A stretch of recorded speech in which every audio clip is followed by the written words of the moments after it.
हाँ, यही है हमारा टाइगर। मैं चाहता था कि ये हमारी टीम के बड़े और भारी मेंबर्स से मिले। एक बार सबसे मिलने के बाद हमें जिस तरफ बढ़ना है उस तरफ टाइगर ही हमें लीड करेगा। सॉरी अकरम, लेकिन मुझे थोड़ी हंसी आ रही है। माफ करना दोस्त, पर सारी बातें तुम कर रहे हो। हमारा टाइगर गूंगा है क्या? क्या? नहीं टाइगर, होल्ड होल्ड। तुम्हें कुछ भी साबित करने की जरूरत नहीं है, अकरम ने अभिनव से कहा। वो अभिनव को किसी तरह की परेशानी में नहीं डालना चाहता था। अकरम, मैं जो कर रहा हूं अपनी मर्जी से कर रहा हूं। बलराज जो आज मेरे मुंह पर बोल रहा है, मैं नहीं चाहता कि कल को कोई भी एरा गेरा मेरे पीठ पीछे बोले, अभिनव ने कहा और बलराज की आंखों में देखने लगा।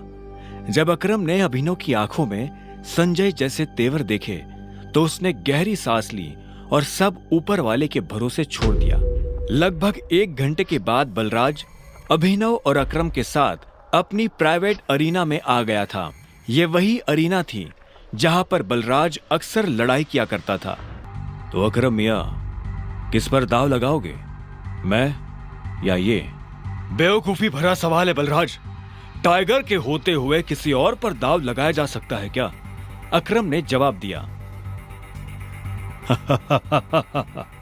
बुरी तरह पछताओगे, मुंह छिपाने की भी जगह नहीं मिलेगी, बलराज ने हंसते हुए कहा और रिंग में दाखिल हो गया। दोनों के बीच लड़ाई शुरू हुई और बलराज चिंघाड़ते हुए अभिनव की तरफ दौड़ा। उसने जैसे ही अभिनव पर पहला मुक्का मारा तो अभिनव एक बार को सन्न रह गया। बलराज किसी हाथी जैसा लग रहा था। उसका मुक्का अभिनव की नाक तोड़ता उससे पहले अभिनव को होश आया और उसने अपना सिर नीचे झुका लिया। बलराज का मुक्का खाली गया और वो पलटकर अभिनव को देखने लगा। उसके चेहरे पर हंसी थी। बलराज फिर से भागते हुए अभिनव की तरफ आया। उसने फिर से हवा में मुक्का ताना। अभिनव ने फिर से अपना सिर झुकाया और बलराज की पीठ पर घुमाकर एक लात मार दी। बलराज धक्का खाकर रिंग पर गिर गया।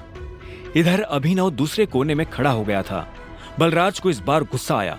वो फिर से तेजी से अभिनव की तरफ बढ़ा और अभिनव ने झुककर उसके पैर पर लात मार दी। बलराज अपने आप को संभाल नहीं पाया और फिर से नीचे गिर गया। ये देख अकरम को मजा आ गया। उसने बलराज से कहा, सरेंडर कर दो बलराज, क्यों अपना रिकॉर्ड खराब कर रहे हो? मैं बाहर किसी से नहीं कहूंगा कि तुम टाइगर से हारे थे। बलराज ने गुस्से में फर्श पर अपना हाथ मारा और झटके से खड़ा हो गया। इसके बाद उसने एक के बाद एक अभिनव पर मुक्के बरसाना शुरू कर दिए। अभिनव ने अपने आप को उसके मुक्कों से बचाया और आखिर में जैसे ही बलराज का मुक्का अभिनव के चेहरे पर पड़ने वाला था, अभिनव ने उसे रोका और बलराज के पेट में एक मुक्का मार दिया। बलराज दर्द के मारी नीचे झुका।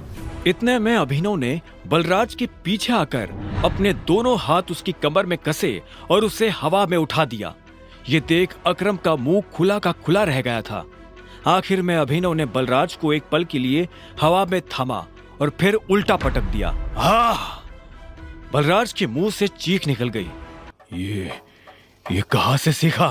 कहीं से नहीं, ये टाइगर को विरासत में मिला है, उसकी गद्दी के साथ, अभिनव ने कहा। इतने में अकरम ने उसके पास आकर अभिनव को गले से लगा लिया और बलराज को चिढ़ाते हुए बोला, टाइगर टाइगर टाइगर टाइगर।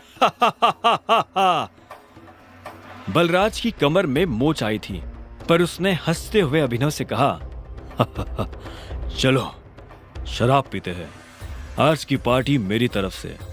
इस बात पर अकरम ने कहा, ऐसे नहीं, ऐसे पूछो कि टाइगर, क्या आप मेरे साथ शराब पीना पसंद करेंगे? क्या आप मेरे साथ शराब पीना पसंद करेंगे मेरे टाइगर? बलराज ने कहा और अभिनव के सामने नीचे झुक गया।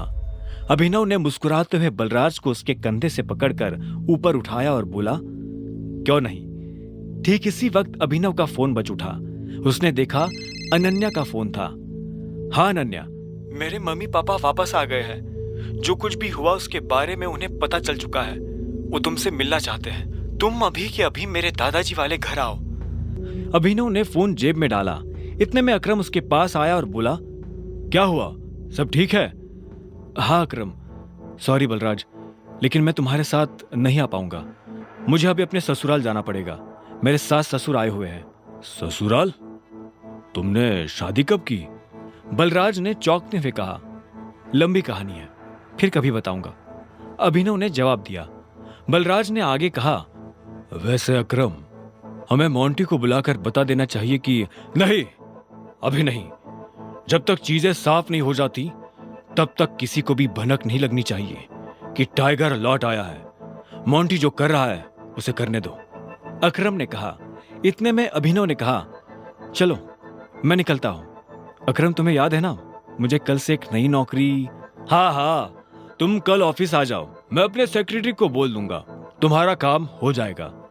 ये सुन अभिनव ने अकरम और बलराज से हाथ मिलाया और वो बाहर आ गया। आगे की कहानी जानने के लिए देखें अगला एपिसोड सिर्फ पॉकेट एफएम के यूट्यूब चैनल पर, और द रिटर्न ऑफ टाइगर के सारे एपिसोड्स को सुनने के लिए डिस्क्रिप्शन में दी लिंक से डाउनलोड करें पॉकेट एफएम ऐप।